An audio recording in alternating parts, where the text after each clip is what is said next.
পৃথিবী না জানো আমি তো জানি, আমি কি পাপ করেছি হায়। জড়িত ছিলাম যখন মাদ্রাসায় ইউনিভার্সিটিতে পড়াশোনা করেছি, তখন বহু এতিম মেয়ের বিয়ে আমরা দিয়েছি। 10 জন 20 জন 30 জন 40 জন ভাই মিলে যখন আমরা 500 টাকা 1000 টাকা 200 টাকা 100 টাকা করে নেই, তখন দেখা যায় কয়েক হাজার টাকা হয়। এটা দিয়ে অনেক বিধবা, অনেক এতিম মেয়ে কিংবা অসহায় মানুষকে সহযোগিতার সুযোগ আছে না নাই? এভাবেও চাইলে কাজ করা যায়। শুধু কাজ করার জন্য কোনো অবস্থানে থাকা লাগে বিষয়টা এমন নয়, মনের ইচ্ছাটাই হলো গুরুত্বপূর্ণ বিষয়।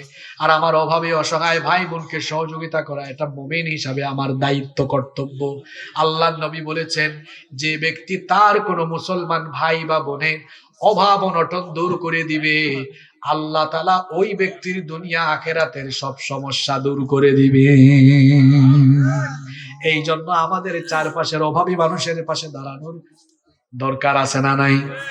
এভাবে যারা গোপনে গোপনে মানুষের পাশে দাঁড়ায়, গোপনে গোপনে দান করে, এদেরকে আল্লাহ ভালোবাসেন। আর এদেরকে আরশে আজিমের ছায়ার নিচে হাসরের ময়দানে জায়গা দিবেন কি?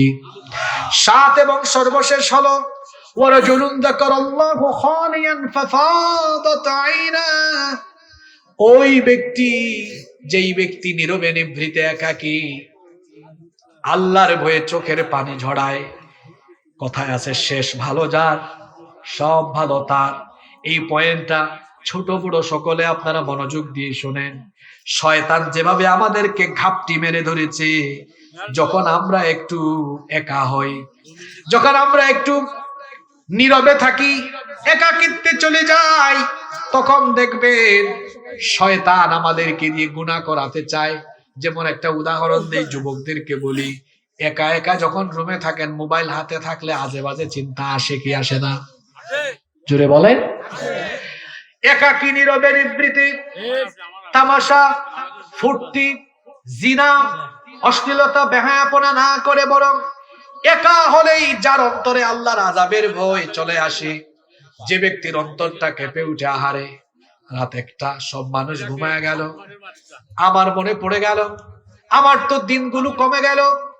মানুষের হায়াত আসলে বাড়ে না, মানুষের হায়াত দিনে দিনে কমে যাচ্ছে, হায়াতটা ফুরিয়ে যাচ্ছে, কবরের দিকে আমি চলে যাচ্ছি। কি করলাম? আল্লাহর জাহান্নামের আযাব, এটা তো আমি সহ্য করতে পারবো না। আমি কত গুনাহ করেছি, পৃথিবীর মানুষ না জানলেও আল্লাহ জানে কি জানে না? আপনি কত গুনাহ করেছেন, কেউ না জানুক, আপনি জানেন না? জোরে বলেন, জানেন কি জানেন না? চক্ষু বন্ধ করে মনে করেন, সব মনে পড়বে। পৃথিবী না জানো আমি তো জানি, আমি কি পাপ করেছি হায়।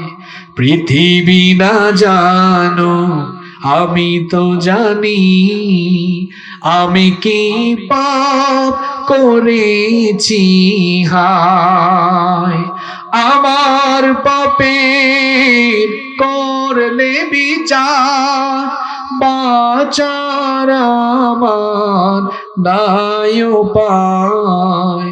দয়াময় তুমি মাফ করো আমায়, মাফ করো আমায়।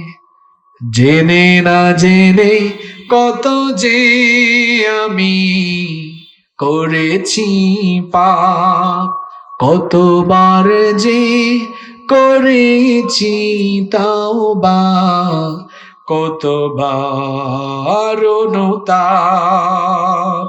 দুদিনে আবার সব ভুলে আমি, দুদিনে আবার সব ভুলে আমি মজে গেছি দুনিয়ায়। মাফ করো আমায়।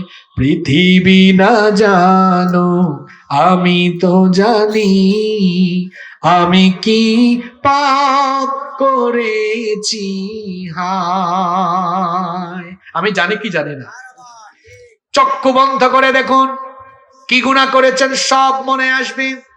এই যে আমাদের গায়ে কাপড় চোপড় আছে, এগুলো ময়লা হয়ে গেল, ঘাম লেগে গেল, পরিষ্কার করার জন্য সাবান আছে, ডিটারজেন্ট পাউডার আছে। কাপড় ময়লা হয়ে গেলে ময়লা কাপড় পরিষ্কারের জন্য যেমন সাবান বা ডিটারজেন্ট পাউডার লাগে, তেমনি আমার আপনার জীবনের গুনাহের দাগ দূর করার জন্য চোখের পানির দরকার আছে না নাই? এই চোখের পানি তো বের হয় না, দিল পাথরের মতো শক্ত হয়ে গেল, রাতের বেলা চক্ষু থেকে পানি ঝরে না। আল্লাহর আযাবের কথা আপনার মনে পড়ে না? জাহান্নামের ভয়ে কলিজাটা কাঁপে না? আল্লাহর আযাবের ভয় অন্তরে আসে না? মাথায় আল্লাহর ভয়ের কাজ করে না? আল্লাহর নবী বলেছেন, সেই ব্যক্তিকে আল্লাহ আরশের ছায়ার নিচে জায়গা দিবেন, যেই ব্যক্তি একাকী নীরবে নিভৃতে আল্লাহর আযাবের ভয়ে চক্ষু থেকে পানি ঝরায়। আল্লাহর আযাবের ভয়ে যার চোখের পানি বের হয়, আল্লাহর ভয়ে ক্রন্দনরত ব্যক্তিকে আরশে আজিমের ছায়ার নিচে যিনি জায়গা দিবেন তিনি কে? এই কয়টা শ্রেণীর কথা বলেছি? জোরে বলেন তো দেখি, কে কে মনে রেখেছেন? 1 নাম্বার কি বলেছি? ন্যায় বিচারক। মাশাআল্লাহ, এই তো সাতক্ষীরার মানুষের মতো বাদ শুনছেন। ন্যায় বিচারক, বাদশা বা শাসক, নেতা। 2 নাম্বার ওই যুবক। কোন যুবক?